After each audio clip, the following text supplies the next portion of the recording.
What's going on, guys? My name is Ryan, and I'm back with another video. So today we'll be taking a look at Jeff Gordon's 2013 Martinsville win. Now this was Jeff Gordon's only win in 2013, but if it was to come at any track, it would be at Martinsville. Jeff Gordon has always seemed to have the best car, maybe not the best car, but always finds a way to be up there towards the front at the end of the race almost every time they went to that track, no matter what year it was or the generation of the car between Gen 4, Gen 5 COT, and of course the Gen 6, where he won twice in the Gen 6, once in 2013 and one in 2015. But either way, it was just one of those things where the cars, just the setups never really changed over the years. It was always that seat of the pants feel and all about mechanical grip instead of aerodynamics or downforce or anything like that. So it just was one of those tracks that always just played into Jeff Gordon's hands. But anyway, we're going to go ahead and take a look at the stat cards, some of the things you get with the box. As well as you see here, Jeff Gordon Goody's Headache Release Shot 500, powered by Kroger, winner. Of course, in Martinsville, Virginia, October 27th, 2013. You see all the other stats there as well. Going on to the back. Now, I wasn't sure. I did see one thing I noticed. It says driver crew wins 87 NASCAR Sprint Cup Series wins. Yet here on the back, if you read it, it says Callista's 88th win. I don't remember if it was his 87th or 88th win this race was, but either way, it was one of the two. I don't know where Lionel got their stats from, but so that's the card there. We're going to take a look at some of the confetti. And unfortunately, we don't get confetti with the cars nowadays because Lionel kind of discontinued it, unfortunately. But yeah, I mean, it was always kind of cool getting that little bag of confetti. I don't ever recall if it was actual real race used confetti. I don't think it was, but either way, it's just always kind of cool having that confetti. But once again, back to the car. This is one of those cars that actually had a lot of cool damage. Now, damage on a car at Martinsville is typical, but for Jeff Gordon, usually he's able to keep his car very clean, at least up there till the very end of the race, and save his car for the end when it matters most, which was, oddly enough, actually the case for this race. He kept his car clean all the way up until a lap around, I think, 350 or so, where he was leading and a caution came out and he pitted. Nobody else did. And when he came back out on track, I think he was in around 20th position or so, and he had to fight his way back up through the field and was able to finally retake the lead on I think about 20 laps to go against Matt Kenseth. He took the lead from Matt Kenseth and able to regain the lead. It did not relieve the lead up until the end of the race. So, and in that time right there between lap 350 and the end of the race, he did incur a couple battle scars as far as the hood. That's dented a little bit. Look at the picture here. As you see, that little dent in the hood right there is kind of what they're kind of trying to replicate on this die cast. But, he did kind of get a couple donuts on the side, scraping of the wall on the right side, but either way, it's just a really, really cool diecast. And if you're a Jeff Gordon fan, I'd go ahead and pick it up if you can find it. But we'll take a look at the front here. We see some of the, again, some of the damage here on the front. Now, Lionel did try to replicate that damage there on the front.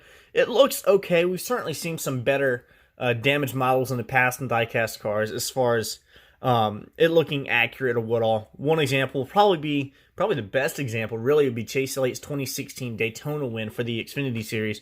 That quarter panel of the side where it got dented in by, I think, Joey Logano, just really, really looked cool and looked quite accurate, even though it's not physically damaged on the car.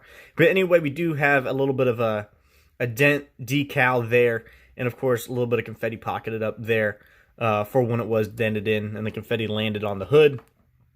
But as far as scrapes and what all else goes on the front end, really not a whole lot, just a lot of dirt and grime. Didn't look like Jeff Gordon really pushed anybody out of the way too terribly hard, making his way back up through the field. But still just a little bit there as far as grime goes. A little confetti, of course, going onto the hood. Of course, AARP Drive to End Hunger. Gordon there, a little bit more confetti on the windshield. And going down the left side of the car, we do see that Goodyear tire that is a little bit scuffed up. Looks like it has a little bit of wear on it and what all. Some confetti down the side, as well as two donuts there on the side as well. It just looks really, really good. And of course, that bright yellow 24 that we've all come to know and love. as well as a little bit of confetti down the side, Drive to End Hunger AARP, and Pepsi Max and Exalted there. Not really a whole lot of damage going on to the left quarter panel. There is a little bit of damage here on the rear, as you see right there with the left exhaust pipe. Just a little bit. I'm not exactly sure what that was or who got into them, because there's no damage here on the left side. It's just mainly here on the back bumper. But either way, it is there. Not really a whole lot of confetti or anything else on the back deck lid or the back end, but still very, very nice. And this is the side that's more of the raced, kind of like Martinsville style damage here on the right side. Some really, really cool damage here if you look at it. See the Exalta logo, it looks like somebody got some tire markings there, and of course, the tire that's almost completely worn down. You can't even read Goodyear on it anymore, which is really cool. And of course, the scraping right there, where it looks like you probably got into the wall as well. And of course, AARP, a little bit of confetti there. Another thing that I did notice with this diecast is, as y'all know, at least prior to 2018 or 2019, I don't remember, but they did start actually racing these windshields, the passenger side windshields, recently. I don't remember if it was within the last year, the last 2 years or so, but might have just been this year.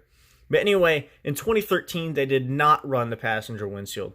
So I'm not sure why Lionel put the passenger windshield on there, because either way it's inaccurate, because you do have some confetti on it, which wouldn't make sense because it would be floating if there was no windshield in there. But yeah, for whatever reason, they do have a windshield in there when it shouldn't be.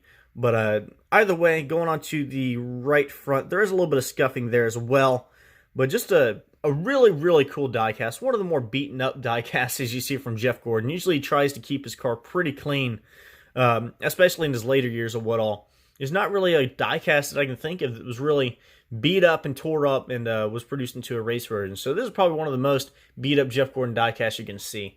But yeah, just a great, great diecast. Of course, like I said, 1 win in 2013. I think 4 wins in 2014 at Indianapolis and Kansas and Michigan and Dover, and then the 1 win in 2015 at, again, Martinsville. So just a great, great diecast. As I said, I would definitely try to pick it up if you can find it online. I think I got this for around $65 or something on eBay, which is pretty good for what it is. Jeff Gordon diecasts always usually seem to hold value.